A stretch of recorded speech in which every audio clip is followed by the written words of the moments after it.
কৰে পচি যোৱাৰ লগে লগে কি হয় এই অংশখিনি সাৰুৱা কৰে হয় আৰু আমি কৃষি কামত ব্যৱহাৰ কৰিব পাৰোঁ কিতাপটো আমি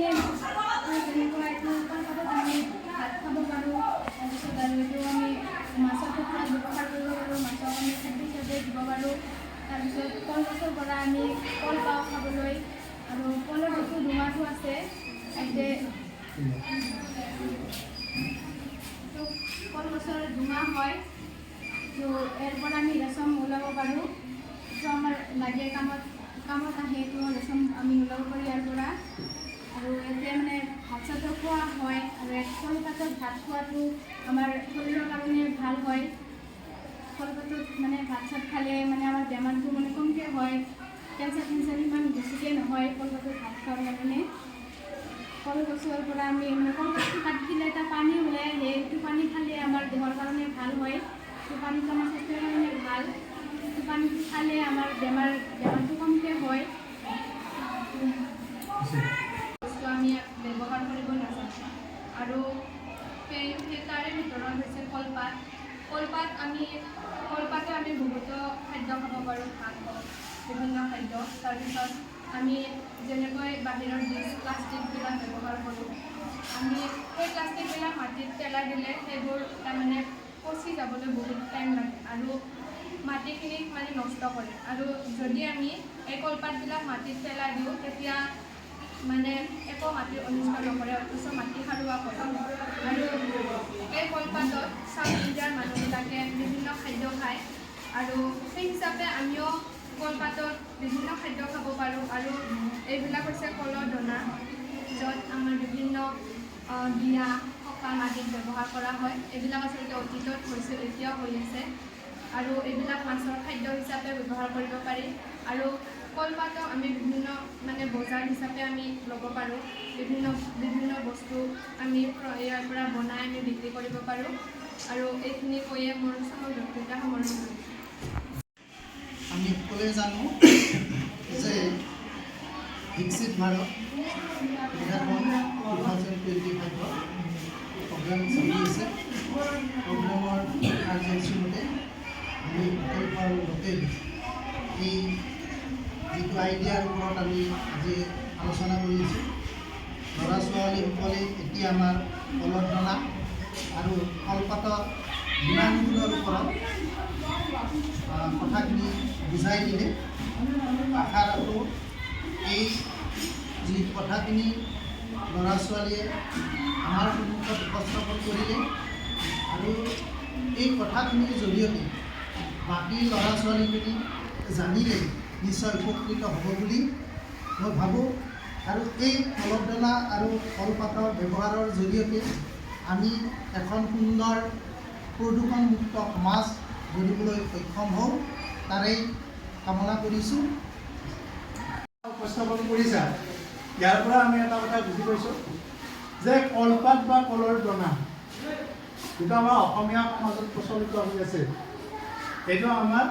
এটা স্বাস্থ্যসন্মত আৰু প্ৰণালীবদ্ধ জীৱন যাপনৰ কাৰণে আটাইতকৈ উত্তম বুলি আমি ক'ব পাৰোঁ এইবিলাক কলৰ দনাক আমি কেৱল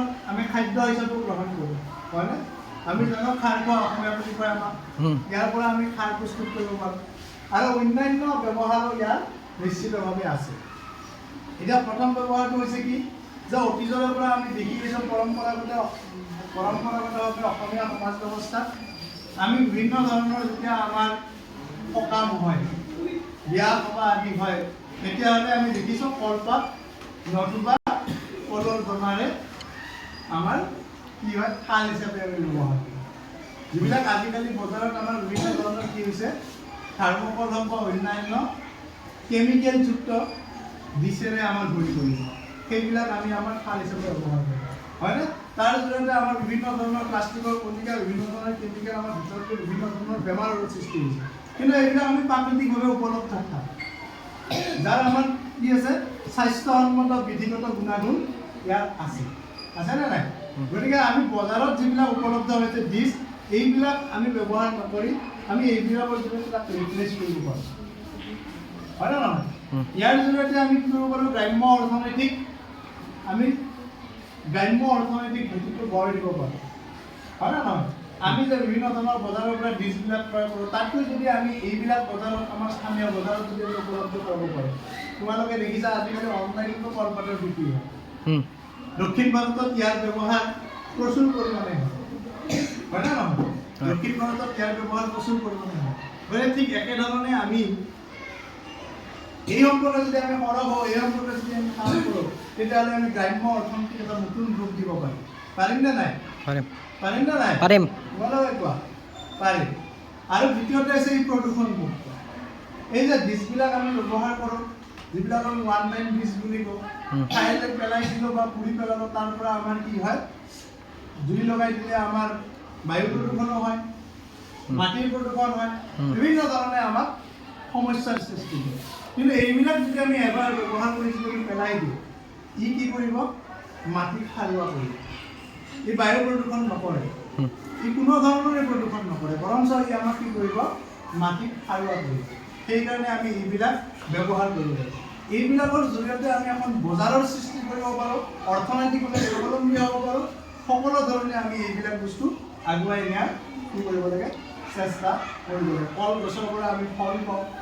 হয়নে নহয় সাৰ আমি তৈয়াৰ কৰিব পাৰোঁ বিভিন্ন ধৰণে ইয়াৰ ব্যৱহাৰ যোগ্যতা আছে আমাৰ এনামুল ছাৰে আগতে কৈছে তোমালোকক যে আমাৰ কৃষি ক্ষেত্ৰত আমাৰ ইয়াৰ ভূমিকা কি আমি পশুখাদ্য হিচাপে ইয়াক ব্যৱহাৰ কৰিব পাৰোঁ পশুবিলাক আমাৰ যে আছে হয়নে নহয় তাৰপিছতে আমি কৃষিজাত আমাৰ যেনে মাছৰ খাদ্য হিচাপে আমি কলপাত দিওঁ নে নাই পুখুৰীত কলপাত কাটি দিয়া তোমালোকে দেখা পাইছা কিহৰ কাৰণে মাছ এটা খাদ্য হিচাপে গ্ৰহণ কৰোঁ হয় নে নহয় এই কৃষি ক্ষেত্ৰতো ইয়াৰ ভূমিকাটো যথেষ্ট গুৰুত্বপূৰ্ণ আৰু ছাৰে এটা নতুন বিষয় তোমালোকক নতুন বিষয় এটা উপস্থাপন কৰিছে সম্পৰ্কে ছাৰে ক'ব ৰেচম সম্পৰ্কে হয় নে নহয়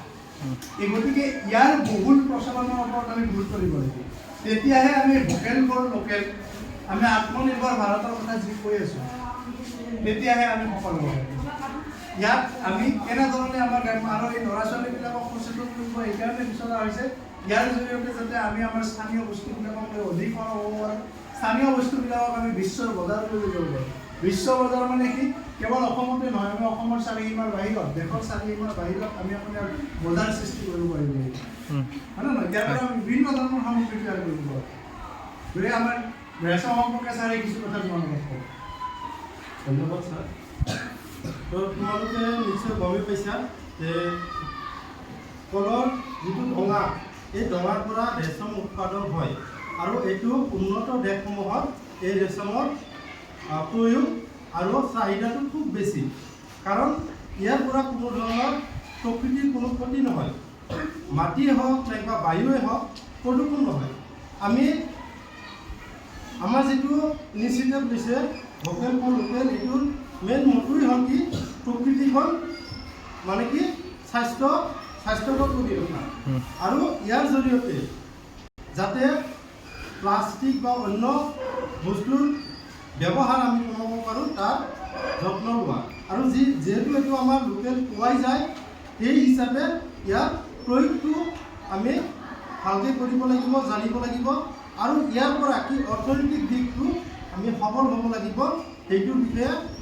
আমি সজাগ হ'ব লাগিব ইয়াৰ পৰা ৰেচম তোমালোকে নিশ্চয় গম পাইছা পিছফালৰ যিটো এই ডঙাটোৰ পিছভাগ ইয়াতে ৰেচমখন এইখিনি অংশতে আছে আগৰ অংশখিনি ৰেচম নাই ইয়াতে যদি আমি মহৰিয়াই দিওঁ মহৰিয়াই দিয়াৰ পিছত ইয়াৰ পৰা কি হ'ব ৰেচম বাহিৰ হ'ব আৰু এই ৰেচমৰ জৰিয়তে যেনেকৈ আমি পাটৰ পৰা যিটো বস্তা ওলায় বস্তাত কি থাকে ৰেচম থাকে ঠিক তেনেকৈ ইয়াৰ পৰাও ৰেচম হয় ইয়াৰ জৰিয়তেও আমি বিভিন্ন ধৰণৰ ৰছী নাইবা বস্তা এইবিলাক আমি তৈয়াৰ কৰিব পাৰোঁ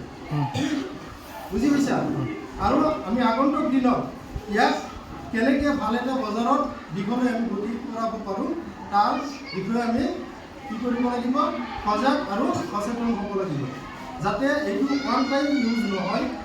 তাৰ বিষয়েও হেৰি কৰিব লাগিব যাতে এইটো যেতিয়া কলগছখন কল দিয়াৰ পিছত কাটি পেলোৱা হয় সেইটো নকৰি ইয়াৰ পৰা যাতে আমি ৰেচমৰ উৎপাদন কৰিব পাৰোঁ সেইটোলৈ আমি মানে ইনিচিয়েটিভটো ল'ব লাগিব এইখিনি কৈয়ে